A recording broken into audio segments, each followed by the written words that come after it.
as you know, RV stuff just like looks so bad. And so I'm doing like a little project like with my fixtures. I'm using some of the scrap window film, and I'm covering some to like make them look better. And I've already done this one. You can't see it that well in the lighting, but as I come up closer, you can see it a lot better. You can see what I've done.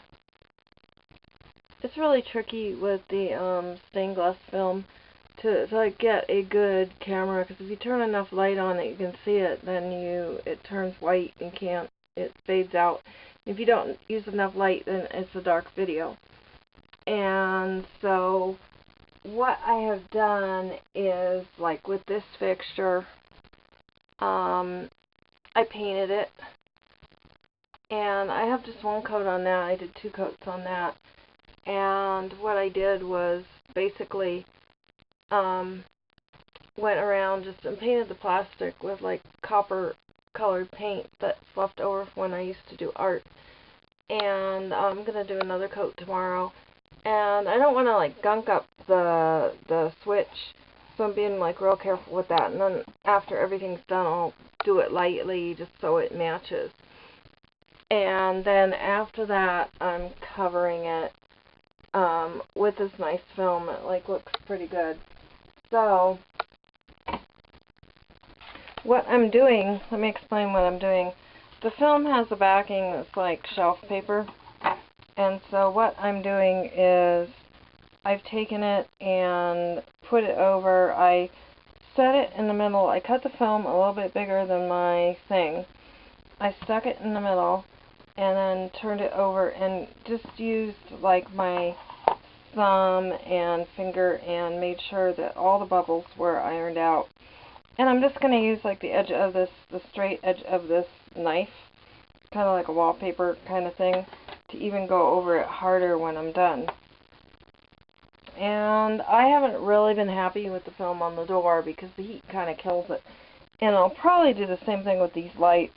But with all the alternatives out there, even like real stained glass, it's like that is still the best bet, is to do it and then replace it every so often.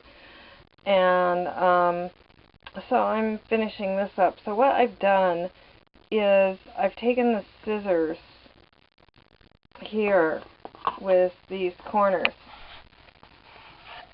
and I like folded this part over. I folded this part over, and then I cut up there with the scissors. And see, this part is all hanging over, so I'm going to have to kind of cut a little bit at an angle so there's not a space. I don't want to leave a space, but I don't want to leave it overlapping because then it looks silly. And then I smooth it down. So I'm going to go back to work on that, and I'll show you when it's done. Okay, I got this thing covered, and what I did, you can see the angle pieces. So when I got to the corner, I cut the angle so it would fold. But basically what I did is always start in the center and work outward, just, you know, smoothing with your hands. And then I worked with my thumb, pressing out and down, out and down. So you see it like overlaps a little because you don't want like a white space there. And I just kept, you know, using my thumb and pressing outward and outward and outward. And there is like a little bubbling in the corners there. It can't be avoided. But I did the same thing there, pressing down and then outward and outward and outward to get to the corners, I did this end first and then left the sides out, and then these corners, this side is overlapping this there. So that's how I did it. So I'm going to put it on. Also, as you see, it's really crinkled and bubbled there because it had to stay on the clothesline for so long to like outgas the vinyl fumes. So had I not done that, the paste on it would have been better and I would have had better luck at the front door. So I'm going to go ahead and finish this and put it on. Okay, I got this second one covered. Usually the corners are coming together pretty good. They're looking pretty good. But if for some reason that they are not, what you can do is take like a Sharpie and make it match like a little better. Like, see right here, it looks a little off, so I'm just going to draw a line with a Sharpie. And right there, you can kind of see it's almost like a line's missing. It looks a little off. And on this side, it looks pretty good.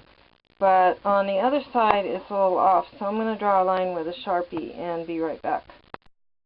Okay, as you can see, I filled in a little bit with a Sharpie, so it looks like a little bit more natural.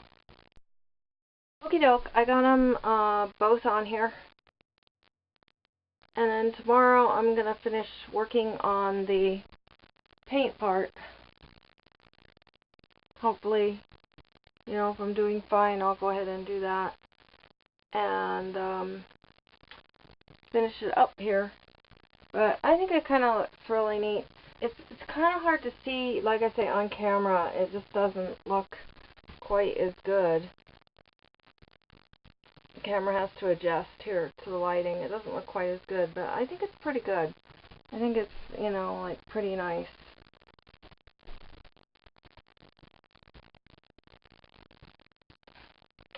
You can kind of see it. It's better that way I pull out. So I will be back when I get the final stuff done to show you the final picture. Okay, I got the finished products for you on the light fixtures. I did this one and painted it. And I did this one and I painted it. Each got 2 coats.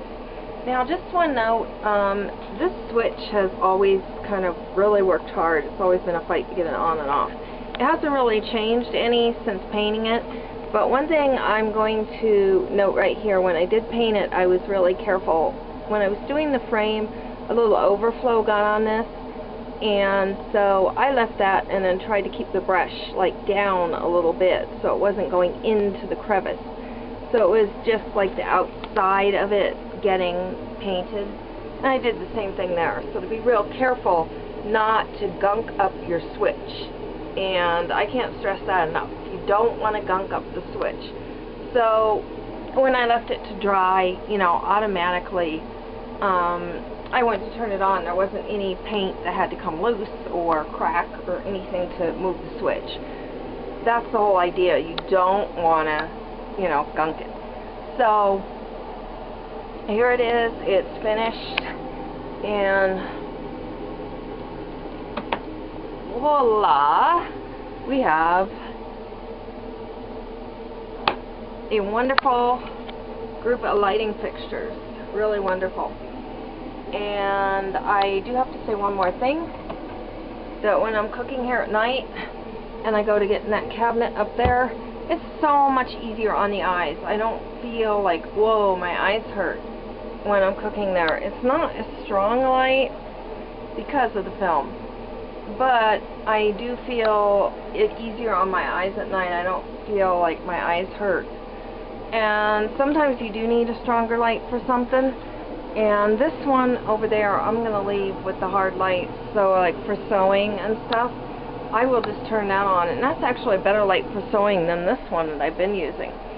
So it's really so far been a success. I don't know how the heat of the lamp is going to do on the film. I might have to replace the film every now and again, but there'll be scraps around.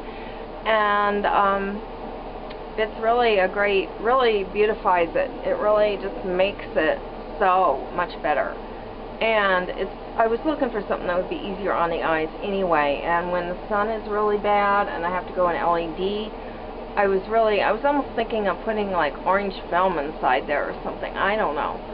But this solves like my whole problem, and it's like really a great project, and it looks really great. Leftover copper paint that I'll never use again, and it would dry up eventually and go to waste, and acrylic from when I did art, and